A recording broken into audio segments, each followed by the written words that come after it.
Para hacerlo sencillo, tenemos tres vías: una vía inferior, una vía intermedia y una vía superior. La vía inferior es la que viene desde las fibras aferentes que van hacia un núcleo que es superior o inferior, que recibe la inervación de la región de la frente hasta la región occipital, y la vía inferior recibe la información cervical 1, 2, 3 y occipital baja. Ambos sistemas envían su información a los núcleos de sensibilización. Ahí ascienden por la vía 2 hasta el tálamo. Recuerden que el tálamo es una vía de relevo de información y de transmisión, y del tálamo asciende hacia la corteza. Esta es la vía de transmisión de dolor, y siempre debo recordar que es la vía fundamental.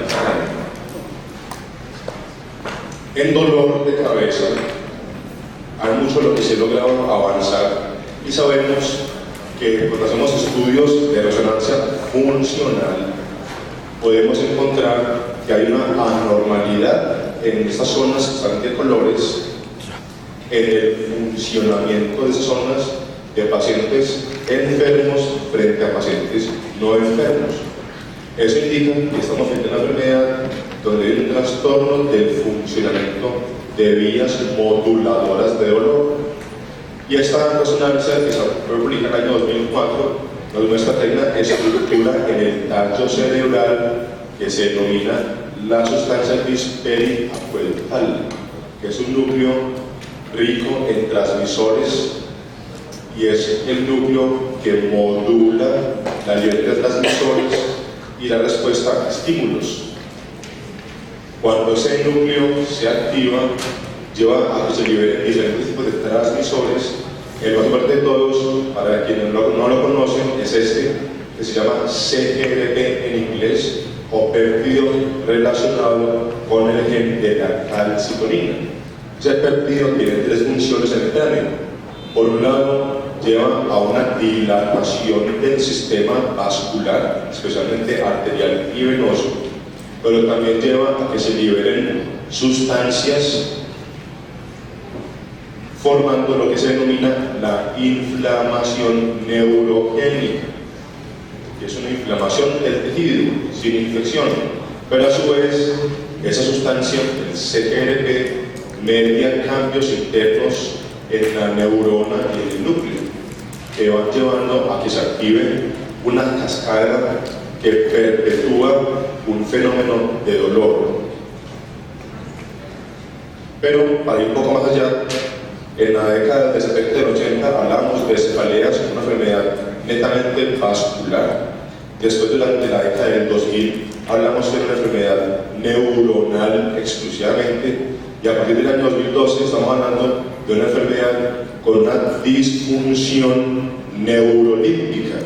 ¿Por qué? Porque no solamente están alterados estructuras del tallo cerebral, sino que también hay un trastorno de múltiples zonas como tálamo, hipotálamo, amígdala, corteza orbitofrontal, corteza del cíngulo, corteza prefrontal, que modulan comportamiento, conducta, personalidad. Y eso explica mucho lo que vamos a ver ahorita. Entonces dirán, ¿por qué tanta fisiología del dolor?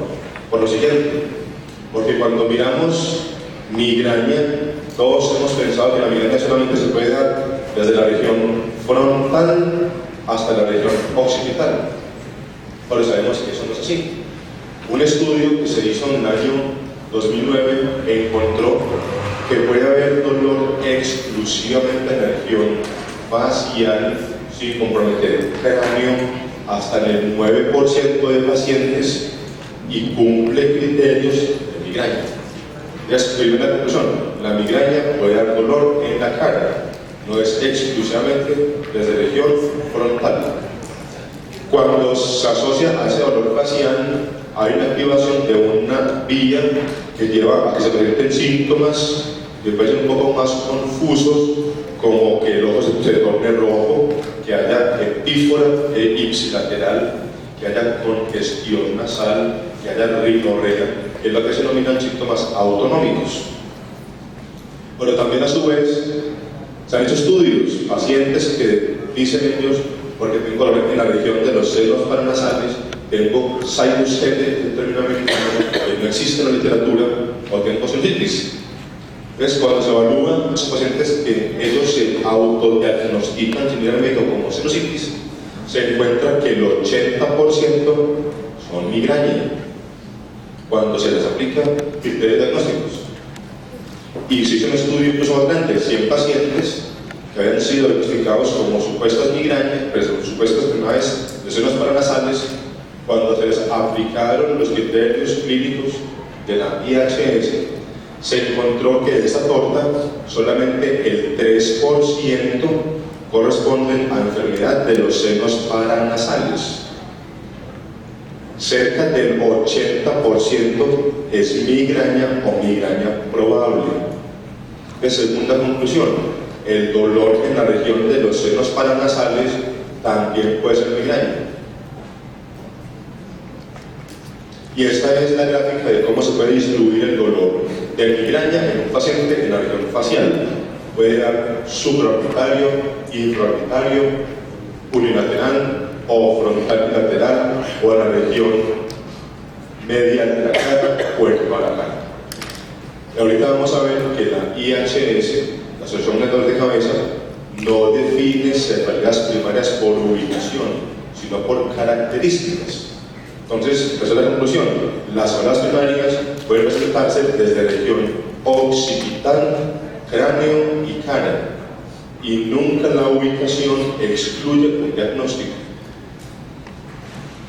Y cuando entonces se evalúa también la etiología de las tales cefaleas por la enfermedad de los senos paranasales, en otro estudio del año 2013 nuevamente se encuentra que la primera de todas es la migraña.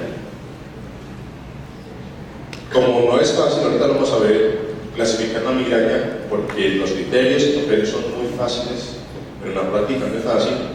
Un autor americano, ahorita vamos a ver cuáles son los criterios, estableció 3 preguntas a partir de las cuales él creó lo que se denomina el Myron ID, que es un test sencillo, simplemente como un filtro para poder hacer diagnóstico.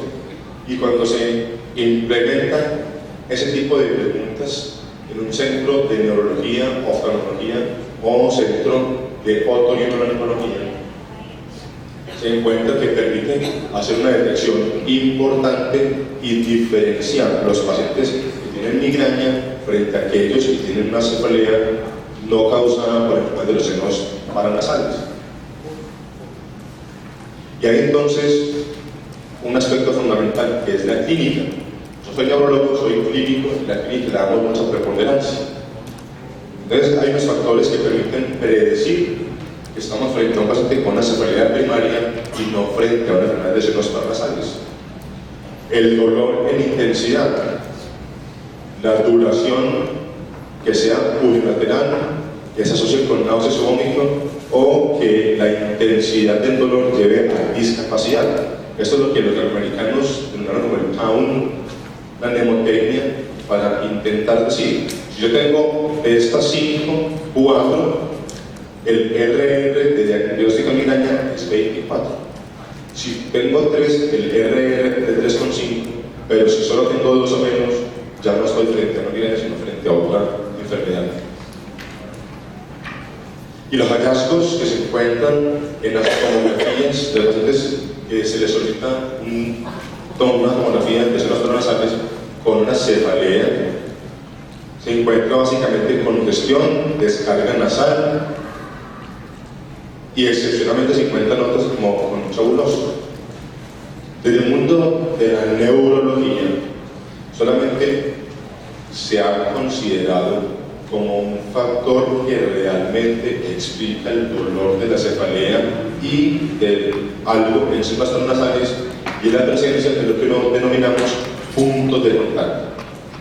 En esta fotografía podemos ver cómo en la mucosa hay un contacto importante, y cuando se hizo una evaluación de lo que sucedía desde el punto de vista de antes de la cirugía y después de la cirugía, se encontró que cuando hay un punto de contacto observable en la tomografía. Los pacientes todos mejoran en la frecuencia del dolor, la intensidad, los síntomas asociados, el puntaje global de la cefalea y la discapacidad.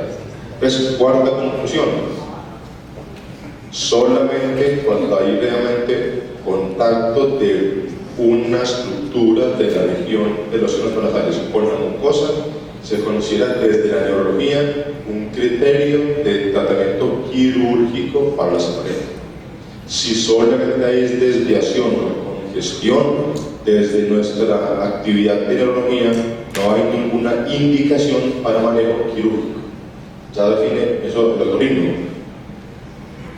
Entonces, todo esto viene al lugar a que desde el año pasado tenemos la tercera clasificación mundial de dolor de cabeza y se denomina 3-beta porque es una clasificación que se tiene para los próximos años para trabajar día a día, y es la clasificación en la que esperamos que se adapte al CIE-10 que mundialmente existe para poder hacer trabajos científicos más adecuados.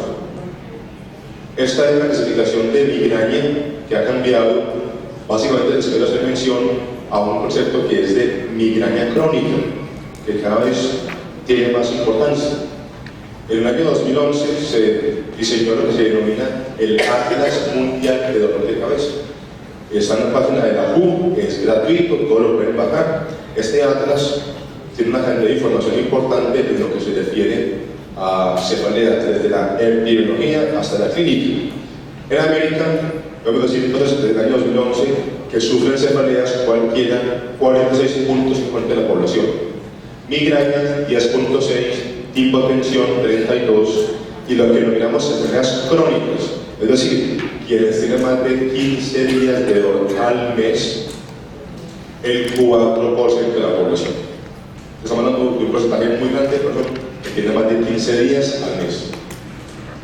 Como les decía, aparentemente los síntomas de la migraña son muy fáciles de llevar. La IHS nos pide 4 criterios: 2 mayores, 2 menores, para migraña y tipo tensional. Para migraña, más de 5 episodios de dolor de más de 4 horas, son los 2 mayores que siempre tienen que estar, más de 5 episodios de más de 4 horas sin tratamiento.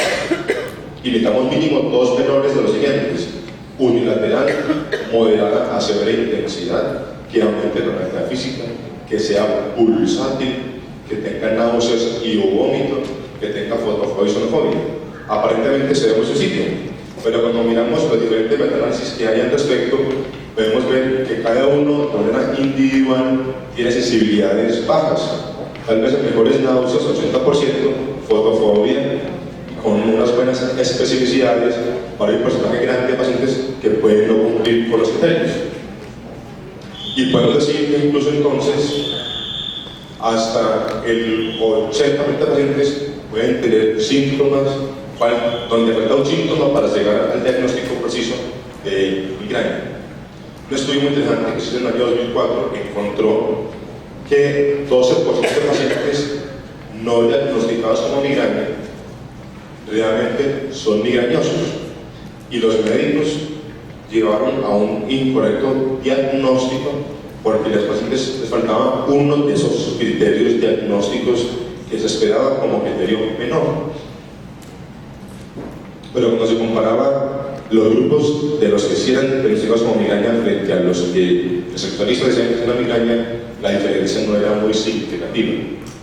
Entonces, el MindID, un desarrollo hecho en Nueva York, concluye que tener discapacidad, náuseas y fotofobia permite una sensibilidad que 81%, y una especificidad no es mala, es superior a 70%. Son 3 preguntas que podemos hacer en cualquier espacio de consultorio, ambulatorio o de urgencias.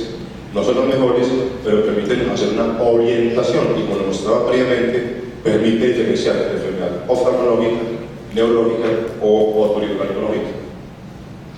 Si aplicáramos juiciosamente cada uno de los criterios diagnósticos que nos muestran la IHS, podríamos decir que el valor predictor positivo para el diagnóstico de migraña es superior al 95%. Entonces, quinta conclusión, la clínica permite hacer diagnósticos de cefaleas primarias, incluso sin necesidad de hacer neuroimágenes. ¿Cuándo hacer neuroimagen? Si yo tengo una duda.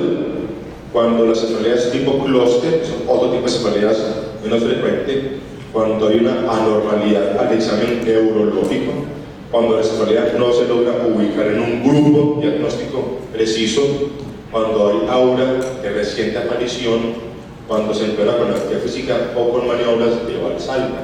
Pero con la sola clínica, si no hay ninguna alteración neurológica, el RR de que tengamos una anormalidad estructural en un TAC de zonas paranasales, pero una tomografía de cráneo está por debajo del punto 9. E incluso también está reportado la presencia de migrañas exclusivamente de un solo lado, que es lo que se denomina side lock migraine. Entonces miremos que el perfil, el patrón de las cefaleas primarias es mucho más diverso de lo que pensaba. Y es tanto así que en el año 2013 salió este reporte donde se considera que la migraña es la séptima condición en el mundo que causa discapacidad, muy por encima de otras patologías que son tal vez más apreciadas. Ya para ir terminando, no quiero desde este aparte, un estudio del año 2005 mostró que en Colombia sufren migraña 3.8 de mujeres y hombres 4.8. Como lo de una porción bastante grande. En Europa, en el año 2011 se concluyó que más o menos por cada millón de personas, 120.000 sufren cefaleas episódicas, es decir, menos de 15 días al mes, y 15.000 sufren cefaleas crónicas, es decir, más de 15 días al mes. Esto equivaldría a que se requerirían 33 horas totales día, año, para poder atender todas las personas de pacientes con cefaleas primarias que llegan a diferentes especialistas. Y los costos de las cefaleas primarias hoy por hoy son bastante grandes. En Estados Unidos y en Canadá, estas cefaleas crónicas, estas cefaleas episódicas, estos son los costos año por paciente. Y podemos ver acá que los costos son sumamente altos. Todos los médicos, cuando nos hemos formado en nuestras facultades, creemos que la migraña es una enfermedad autolimitada y desafortunadamente así no es. Este estudio del año 2011 muestra que después de 40 décadas de seguimiento para hombres y mujeres, tan solo se curan, hablando de la ausencia total de dolor en un periodo de un año, 8 de cada 100 mujeres y 8 de cada 100 hombres. ¿Quién hizo esta conclusión? La migraña no es curable. Y no es tan curable que tiene este proceso. Una enfermedad que progresa, ya sabemos que tiene un proceso de deterioro, de transformación clínica, fisiológica y anatómica. Y uno de los aspectos más importantes es la frecuencia del dolor. Más de 9 días de dolor al mes tiene un riesgo de 7 para progresar. Más de 10 días al mes tiene un riesgo de 25. Y el uso frecuente de analgésicos, un riesgo de 23. Cuando un paciente tiene una alta frecuencia, es menos probable que retorne ese episódico que cuando tiene una baja frecuencia. Y una conclusión a la que se llegó en el año 2011 es que de cada 10 pacientes con cefaleas crónicas, es decir, más de 15 días al mes de dolor, tan solo el 26% retornan a un patrón episódico. Continúan como crónicos el 34% y cambian episódicos crónicos el 40%. Conclusión, solamente el 26% retornan al patrón episódico. Y los aspectos que más son importantes son la frecuencia del dolor, un aspecto clínico, llamamos la alodina. Si alguna vez preguntan a sus pacientes cuando tienen dolor, si son mujeres, si les gusta hacerse un moño en el cabello, ponerse una diadema, ponerse una gorra o gafas afectadas, frecuentemente van a decir que no. Eso es un fenómeno que se debe a la inflamación que sucede durante la migraña y es un marcador pronóstico y es un marcador de disfunción del tálamo. Esto es lo que se puede ver que sucede cuando el cerebro se expone permanentemente a diferentes estímulos. La perpetuación del estímulo lleva a un deterioro en la forma como se modula la transmisión de información. Y para mostrarles también que la migraña, las zonas primarias, tienen una alta comorbilidad. Diferentes enfermedades que aparentemente no tenían ninguna importancia, que terminan impactando negativamente como factores de riesgo de progresión, entre otros alergias y asma. Y los trastornos afectivos. No se nos olvide, como les decía ahora, estamos frente a una enfermedad de un trastorno neurolímpico. Ese trastorno neurolímpico permite encontrar una alta frecuencia de asociación comórbida de trastornos psiquiátricos, cualquiera que sean, con cefaleas primarias. Y dos puntos que quería hablar antes de terminar: el uso frecuente de analgésicos. Para que no se nos olvide, la IHS define como uso excesivo más de 10 dosis de cualquier gramaje, cualquier día, cualquier grupo farmacológico al mes.